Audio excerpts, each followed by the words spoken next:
Alright, everyone, Sport0123.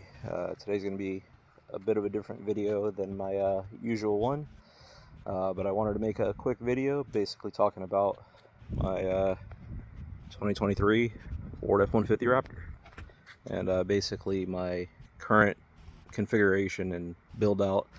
And if you guys want to see any other videos, then just let me know in the comment section down below. But right now it's currently sitting in what I would call a stage 1.5. It's got full PPF on the whole truck, paint protection film. I did the SunTech Ultimate, I think is what it's called, and that's 11.5 mil thick to protect the paint. I've already given it a good test run.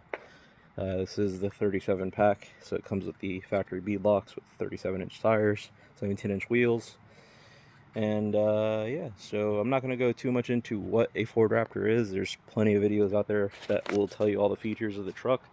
Mainly going to cover what I did as my current build out. That way you guys can get an idea and maybe use some of the same ideas for your build out. So the way it currently sits, my thought process behind it was I wanted to basically enhance the factory capability of a very capable truck, while this still being my daily driver and still maintaining all the creature comforts and all that stuff. So I'm not trying to go full overland expedition rig or anything like that, and I wasn't trying to do anything super crazy. So without any further ado, let's go ahead and hop in real quick. So, all the Generation 3 Raptors, this is pretty standard interior, standard fare. Again, not going to cover too much of the existing features and all that stuff, but my build out. So I have a Icon 5100A mounted with a Lido radio mount on Ram mounts with 67 Designs arm. I currently have the Pro arm on the way because this one is not going to work, too much rotation. And everything's currently sitting on a Built Right Industries dash panel with the Pro installation, so it's got the supporting bracket underneath. And move the truck up. You can see that I have 4,800 miles, so it's not that new, and I've been driving like a jerk. So yeah, that's my current gas mileage. And yeah, so right now I have the radio mounted on my aux 3. Excuse me.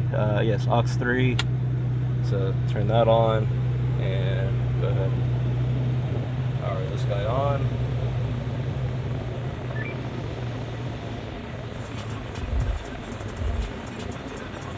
Copyright. Awesome. But yeah, you can see that I have some repeaters programmed and all that stuff. So yeah, so this is Icon 5100A, and the body of the radio is actually tucked underneath the dash behind this panel here, and it's with a custom bracket, so I can't really show you that, but you'll have to take my word for it.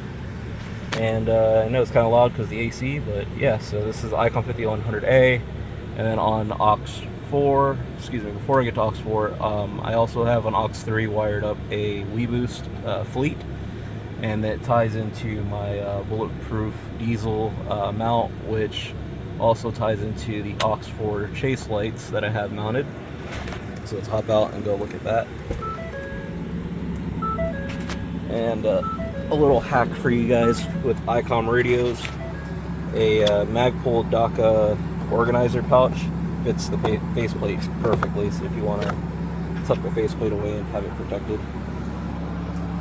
So, as I mentioned, bulletproof diesel antenna mount.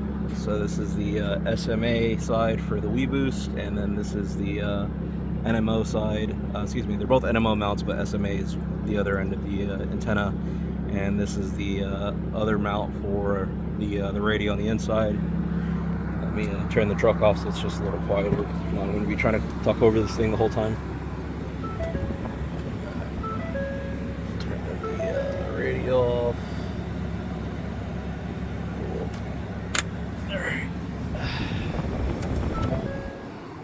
So yeah, so as you can see, the inside of it's pretty standard. At, like, again, trying to keep it pretty low profile. Honestly, I was pretty apprehensive to even mounting the radio there, just because this is going a bit down the line of adventure rig. But I found after going to Ocala before I had that install and I was just running a handheld, I didn't like it really outside of my field of view because I didn't really have that much of a chance to look away moving at those type of speeds on the dirt. Moving towards, oh, skipped one thing actually. So the last thing that's on the front is up here. You have two Rescue Me's, which are glass breaker and seatbelt cutters. And then in the back, we have the same thing.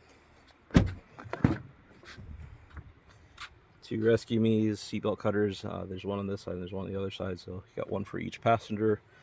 In the back, it's again pretty standard. Again, wanting to keep it pretty low profile, maintain a lot of the factory stuff on the truck, and not go to adventure rig. For medical on the rig, I did go with a Focus Research. This is their Expedition, I want to say, or no, Advanced Vehicle Trauma Kit. It's got all that stuff. I got one in each seat back panel, and as you can see, it tucks away real nice. So it's ready, accessible. You can access them from the front side to the back side, and you don't really tell that it's there unless you know what you're looking for. And yeah, I'm debating on getting another 2, so that way I have 4 total in the rig. And I'm just not 100% married to that idea as of yet. Again, standard Gen 3 stuff, especially on the 37 pack. You can get this storage here. I got some road flares, and I got a NOCO thing here, battery jump pack. Again, maintaining good capability, so that way I can self-recover if necessary. So if I have any issues, I'm good to go. Coming to the back, as you've probably seen, I have the Diamondback HD panel, and again, standard Gen 3 stuff. Double tap this, soft opening. But on the underside of the Diamondback panel, I have again 2 Built Right Industries Molly panels. They did a collaboration with Diamondback. One note on this, if you guys are interested, this is too much weight for the factory installation method. The website does say 50 pounds. However, after working with Built Right Industries, they talked to their engineer and they said they probably wouldn't go over 20. I did have a few hardware related failures because of that. And so we went ahead and opted to do a bomb-proof installation method of using riv nuts. So I sourced my own hardware and basically riv nutted it to the underside of the Diamondback panel because you have to drill it anyway. So it's already a pretty permanent installation. But I got a Factor 55 kinetic line. I have some industrial bungees in there, the rubber variety that have crazy weight capacity, as well as some ratchet straps. So you can see it says rigging. It's a Built Right pouch. Factor 55 toe strap, and Factor 55 soft shackles. I got 2, as well as a short strap, which is for putting around suspension members if you don't have factory recovery points. And then I have the entire Built Right bed system, as well as their bulkhead panel all the way back there, which mounts a set of max tracks, and you can actually mount 2 sets of max tracks. I just haven't gotten another set as of yet. And then this is a aftermarket Line-X spray and bed liner, their premium variety that has all the good UV properties and all that stuff. I can't recall what this is, but this is pretty handy because if you're using your truck for daily stuff, you go to the grocery store or something like that, this prevents things from sliding forward, so you don't have to try to climb in there to reach, and try to get it out. It's a pretty tall truck. I'm average height, so it's a bit of a reach.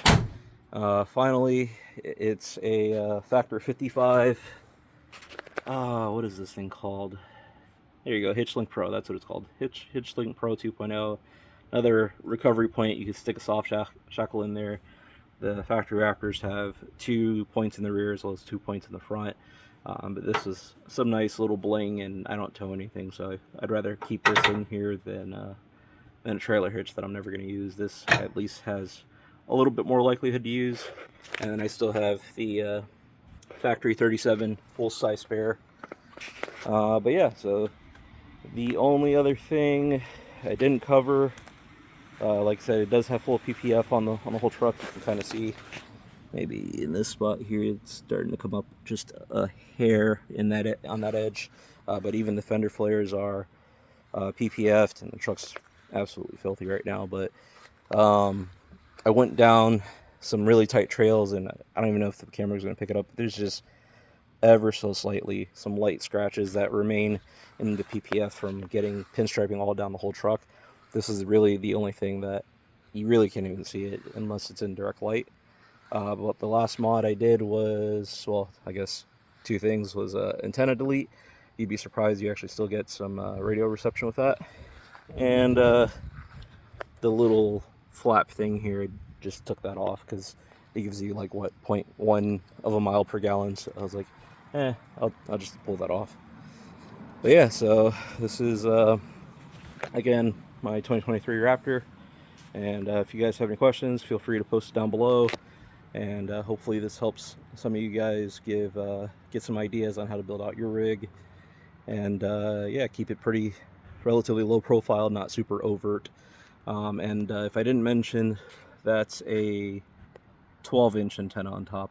I have an 18 as well, but that one's decent enough reception wise for daily driving. But yeah, again, if you have any questions, post them down below. Sparta123, my 23 Ford F-150 Raptor, signing out.